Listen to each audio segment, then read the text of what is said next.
Առաջիկայում կլինի գնաճ, կանխատեսում է տնտեսագետ Արտակ Մանուկյանը, հաշվի առնելով այն հանգամանքը, որ կառավարությունը էլեկտրաէներգիայի սակագնի բարձրացումն ամբողջությամբ չի պատրաստվում սուբսիդավորել։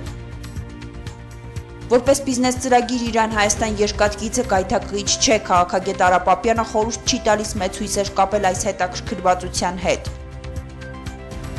Մարզահամերգային համալիրի օտարումը Աֆիորա, ինչ հորինված կասկածելի ընկերություն է, շատ էժան գնով ձեռք բերում պատմամշակութային մեծ արժեք ներկայացնող կառույցը։ Երևան անապա ուղևորվող միկրոավտոբուսը վթարվել է, կա 2 զոհ, 13 վիրավոր, խոշոր վթար նաև Հայաստանում, Սևան Լճաշեն ճանապարհին երեխաներ տեղափոխող ավտոբուս է շրջվել։ Ինդոնեզիայում կործանված ինքնաթիռով $500,000 էր տեղափոխվում, օդանավի հետ կապն ընդհատվել էր Կիրակի, որում եղել է 54 մարդ։ Ռուսաստանցիները վերապրեցին նավթի գնանկման շրջանը, այժմ նրանց սպասում է երկրորդ ցավոտ փուլը։ Հայաստանի կառավարությունը էլեկտրաէներգիայի սակագնի փոխհատուցման բեռնը ամբողջությամբ իր վրա չի վերցնի։ Այս մասին անցած շաբաթ հայտարարեց վարչապետ Հովիկ Աբրահամյանը։ Վերջինս նշեց, թե հասարակության մոտ տպավորություն է ստեղծվել, որ կառավարությունը պատրաստ է սուբսիդավորել էլեկտրաէներգիայի սակագնի բարձրացումը ոչ միայն բնակչության, այլ նաև խոշոր բիզնեսի համար։ Իրականում ըստ Աբրահամյանի այդպես չէ։ Գործադիրի ղեկավարի այս հայտարարությունը մեկնաբանելիս տնտեսագետ Արտակ Մանուկյանը մեծ զրույցում նշեց, թե այդ չֆինանսավորումը միևնույն է կատարվելու է շարքային քաղաքացու գրպանի հաշվին։ Տնտեսագետը բացատրում է այսպես. Այնպես չի, որ չֆինանսավորվեց եւ դա խոշորները այդ մասով վնաս կրեցին, հա, ակնհայտ է, որ դրանք հետեւի գների այդ նույն չափով բարձրացում։ Այստեղ ավելի իմ կարծիքով ուրիշ բաների մեջ մասին է պետք խոսել։ Առաջինը դեռ պարզ չի փոքր եւ միջին ձեռնարկատերերին այդ աջակցությունը կամ այսպես ասած սուբսիդավորումը ինչ մեխանիզմներով է լինելու, ոնց է իրականացվելու, էլի խնդիրներ ա դե։ Եվ որ ամենակարևորն է, ես մի բանի վրա էլ պետք է ուշադրություն շեշտեմ, չնայած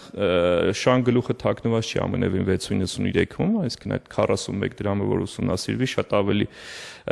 հնարավոր չարաշահումներ կարող են բացահայտվել, քան 693-ի դեպքում։ Ըստ Արտակ Մանուկյանի, եթե 693 դրամի թանկացումը ստացվել է ատոմակայանի վնասով աշխատելու բարձրավոր էլեկտրական ցանցերում առկա խնդիրների պարագայում, միևնույն է պետք է նկատել, որ այդ ընկերությունները նաև շահույթով են աշխատել, ինչի արդյունքում պետական բյուջե մուտքեր են եղել։ Խոշոր բիզնեսին փոխհատուցում չկա, տնտեսագետը մատնանշում է հնարավոր հետևանքները։ Արտակ Մանուկյանի խոսքով շուտով կնկատվի առաջին անհրաժեշտության ապրանքների գների բարձրացում։ Եվ ասեմ ավելին, որ օրինակ կառավարությունը նույն ասում է 2014-ի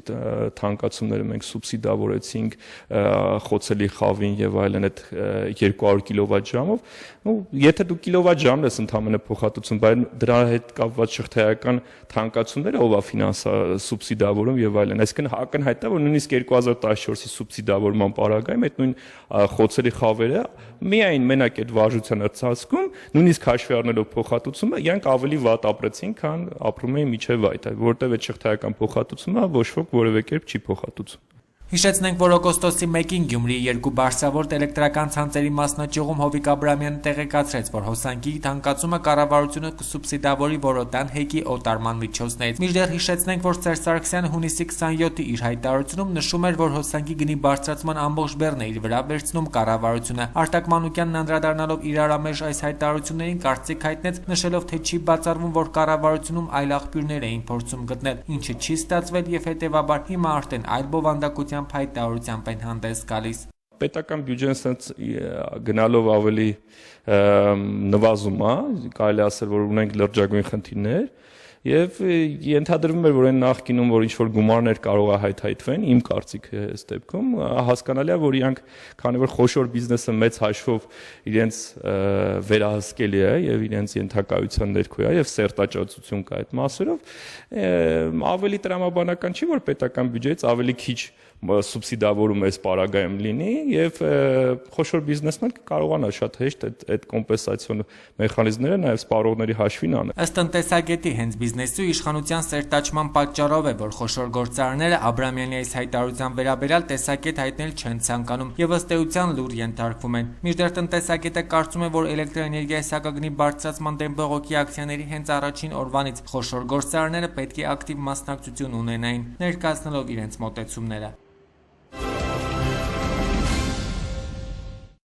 Օրերս տրանսպորտի եւ կապի նախարար Գագիկ Բեգլարյանը լրագրողներին փոխանցեց, որ չինական ընկերություններից մեկը առաջարկություն է ներկայացրել հայ-իրանական երկաթգծի վերաբերյալ եւ սեպտեմբերի վերջին պաշտոնական այց է նախատեսվում Չինաստան, որի ժամանակ քննարկվելու է երկաթգծի կառուցման հարցը։ Modus Vivendi վերլուծական կենտրոնի ղեկավար Արա Պապյանն այս հետաքրքրվածության հետ մեծ հույսեր կապել խորհուրդ չի տալիս։ Բացատրում է նախնական 3 միլիարդ 200 միլիոն արժողությամբ այս ծրագիրը չափազանց մեծ ներդրում է։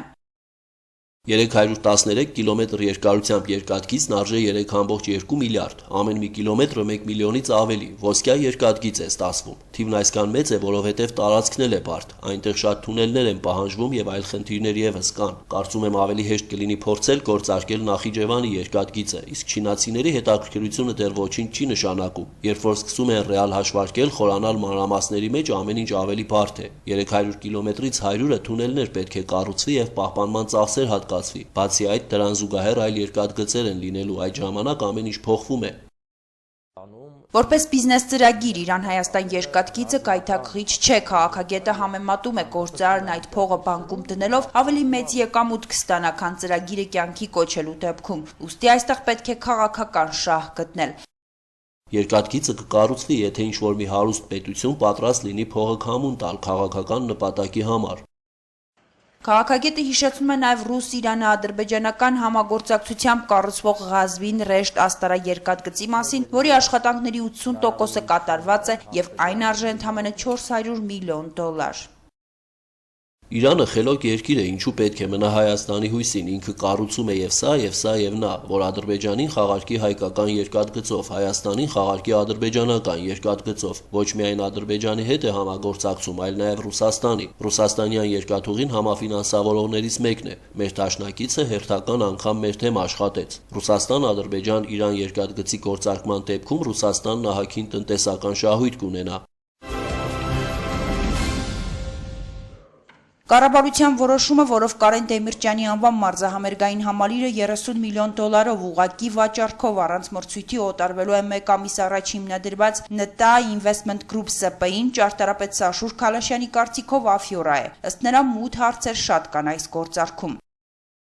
Իհարկե աննորմալ է տեղի ունեցածը, ով է սարքում, ինչ է սարքում, ոչ անուն կա, ոչ բան։ Մի ինչ-որ հորինված ընկերություն է, որը մի ամիս առաջ է ի հայտ եկել եւ ուղղակի վաճառվել է, այլ ոչ թե աճուրդով։ Նախ աճուրդ անեին, կարող է 1 միլիարդ տվող կլիներ, այդ ինչու 30 միլիոնով վաճառեցին։ Իմ կարծիքով այս ամենի մեջ ինչ-որ աֆյորա կա։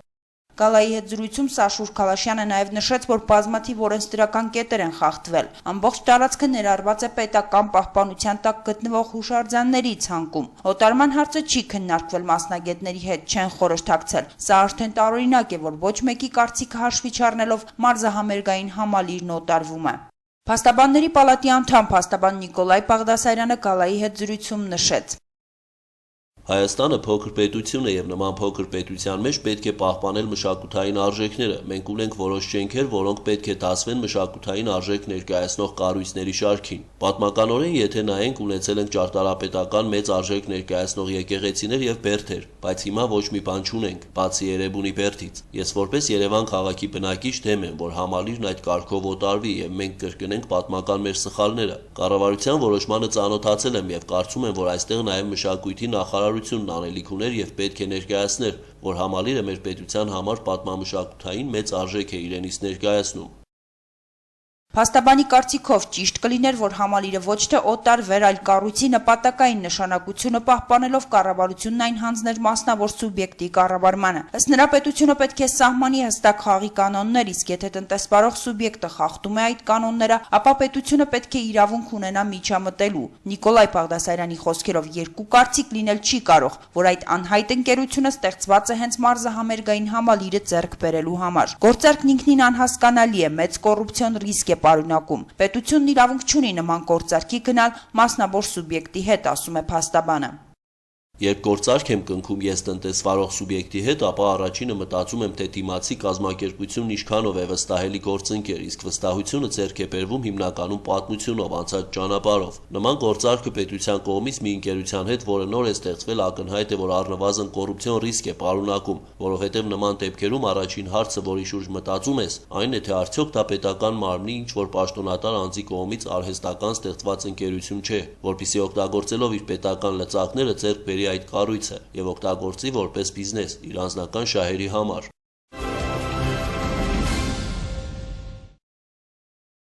Օգոստոսի 7-ին ժամը 6:27-ին Ռուսաստանի Դաշնության արտակարգ իրավիճակների նախարարությունից տեղեկություն է ստացվել, որ ժամը 2:55-ին Ռուսաստանի Դաշնության Արմավիր քաղաքի մոտակայքում տեղի է ունեցել ճանապարհատրանսպորտային պատահար։ Երևան-Անապա ուղևորվող Mercedes Magnus-ի միկրոավտոբուսը դուրս է եկել ճանապարհի երթևեկելի հատվածից եւ բախվել ծառին։ Նախնական տվյալներով միկրոավտոբուսում եղել է 20 մարդ, կա 2 զոհ։ Վիրավորները տարբեր մարմնական վնասվածքներով տեղափոխվել են Արմավիր քաղաքի 3-րդ քաղաքային հիվանդանոց։ Երկուսի վիճակը բժիշկները գնահատել են ծանր, մյուսներինը միջին ծանրության։ Խոշոր ավտովթար է տեղ ունեցել նաև Հայաստանում Գեղարքունիքի մարզի Սևան Լճաշեն ճանապարհահատվածում այսօր ժամը 11-ի սահմաններում երեխաներ տեղափոխող ավտոբուս է շրջվել։ Տեղում իրավիճակը գնահատելու եւ անհետաձգելի բժշկական օգնություն արագ պատշաճ կազմակերպելու համար առողջապահության նախարարի հանձնարարությամբ շտապ օգնության բրիգադներ Հրազդանի եւ Սևանի բժշկական կենտրոններից, ինչպես նաև նեղ մասնագետներ անմիջապես մեկնել են դեպքի վայր։ 9 հոգի տարբեր մարմնական վնասվածքներով տեղափոխվել է Սևանի հիվանդանոց, նրանց կյանքին սպառնացող վտանգ չի հայտնաբերվել։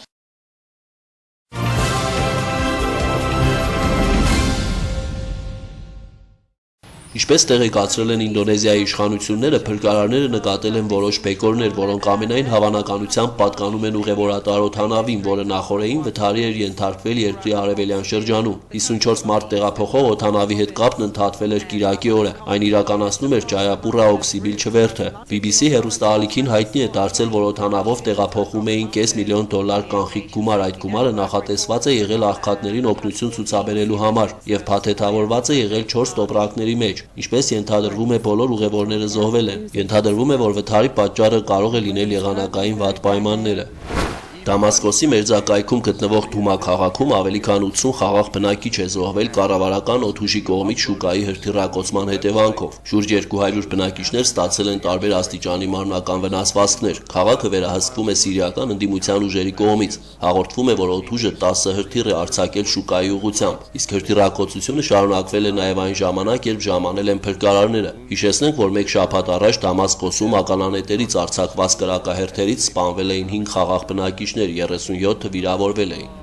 Բելարուսի նախագահ Ալեքսանդր Լուկաշենկոն Դրոզդի կոչվող պաշտոնական կեցավայրի տարածքում մասնակցել է բերքահավաքի։ Լուկաշենկոն կրտսեր որդու հետ կարտոֆիլ է հավաքել։ Բերքի քանակությունը նախագահին գոհացրել է 1.5 ժամում 70 պարկ կարտոֆիլ։ Մոտ օրերս հավաքված ամբողջ բերքը կտրամադրվի մանկատներին եւ ծերանոցներին։ Այնուհետ Բելարուսի նախագահը ձեռնամուխ է եղել ծմերուկ եւ սեղ հավաքելու գործին։ Նախորդ տարի Լուկաշենկոն անձամբ է աճեցրել բանջարապոստանային այդ մշակաբույսերը, փորձելով ապացուցել, որ Բելարուսում դրանք կարելի է եւ պետք է մշակել։ Մեկ տարի անց արդեն ծմերուկի եւ սեխի բերքը 3 անգամ ավելի շատ էր։ Այս տարվա նախագահական բերքի առաջին ծմերուկը համտեսել է Լուկաշենկոն։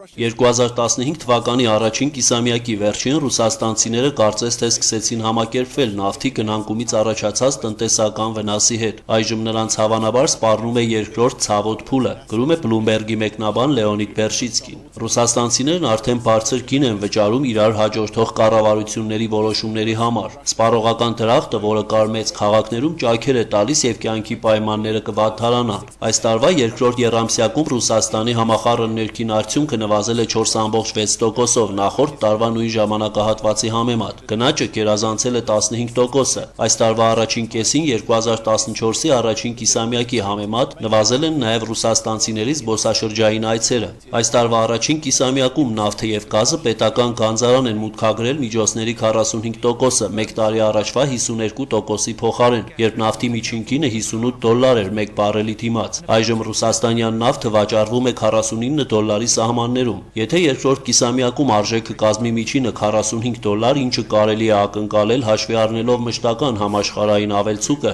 Ռուսաստանը ստիպված է գնալ առնվազն 10%-անոց արժեզրկման, որպեսզի խուսափի բյուջետային դեֆիցիտի ընդլայնումից։ Քաղաքացիները ցուցադրեցին անհավանական համբերություն արժեզրկման եւ գնաճի առաջին փուլում, ընդունելով քարոզչական գիծը, որ երկիրը պետք է գնա զոհողությունների արևմտյան թշնամանքի առջև։ Պուտինը անշուշտ կօգտագործի իր քարոզչամեքենան ամբողջ հզորությամբ այս գաղափարը տարածել շարունակելու համար։ Ոչ ոք չգիտի, որքան կկարողանան ռուսաստանցիները համակերպվել այս դժվարությունների հետ, սակայն հաշվի առնելով հումքի գների ներկայիս անկումը, նրանք այլ ընտրություն չեն ունենա։ Եզրափակում է հոդվածագիրը։